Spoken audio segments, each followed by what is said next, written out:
I'll take the 20 million, I said quietly, forcing the words past the tight knot in my throat. Once the money is transferred, I'll remove myself from Dorian's life completely. You have 5 days. My tone was calm, but my fingers were shaking so badly I had to grip the phone with both hands. A sharp, victorious laugh burst through the speaker. Vivian sounded pleased, almost celebratory. So you finally understood your position, she replied. Excellent. I'll see that everything is arranged, Camille. Just remember our deal. Stay out of my son's sight forever. I don't want you anywhere near him again. She ended the call before I could respond. For a long moment, I didn't move. The sudden silence felt deafening, as if the world had been sucked out of the room. My phone slipped from my grasp and landed softly on the sofa. My eyes stung, but nothing fell. No tears, only the dull, hollow weight of giving up. If this had happened months ago, if I were still the woman I used to be, I would have fought back. I would have screamed, demanded answers, clung to Dorian with everything I had. But something in me had changed. I was too tired now, too broken to keep battling a world I never belonged to. I shut my eyes and released a shaky breath. This wasn't how our story was meant to end. 5 years earlier, I had found Dorian lying unconscious beside the road, his clothes soaked with blood, his memories erased by the crash that nearly killed him. At that time, I barely had anything myself, just a rundown apartment with cracked walls, a thin mattress I bought secondhand,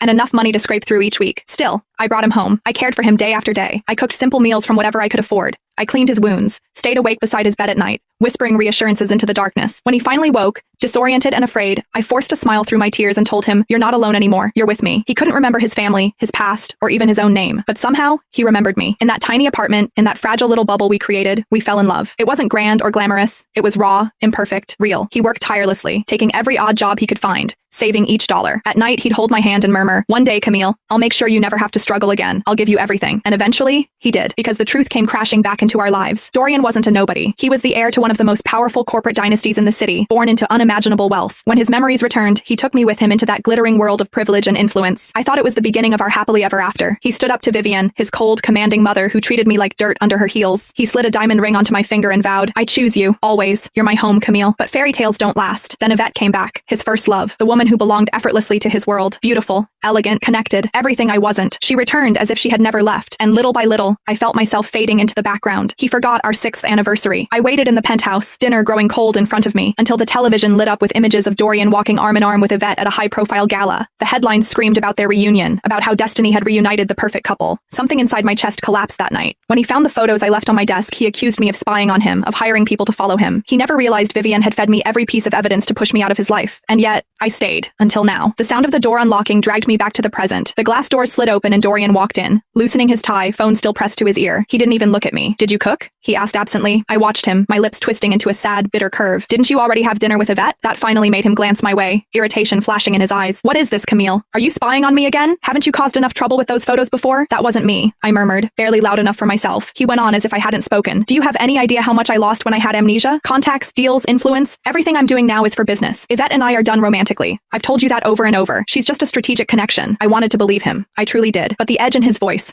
the way he grouped himself with Yvette so naturally, it told me the truth he wouldn't say. So I simply nodded. Then I stood up. "Where are you going?" he demanded. I turned back with a blank expression I didn't feel. "I don't feel well. I need to lie down." I passed him without another word and locked myself in the bedroom that had never once felt like home. I collapsed onto the bed, clutching my chest. Everything around me glittered. Expensive furniture, floor-to-ceiling windows, the city shining beneath me. But it all felt meaningless. My eyes landed on my passport on the nightstand. My hand shook as I picked it up. After a long, unsteady breath, I dialed a number I knew by heart. "Cass?" Mara answered immediately, concern thick in her voice. I swallowed hard. "Can you come for me in 5 days? I'm not marrying Dorian anymore. I need to leave."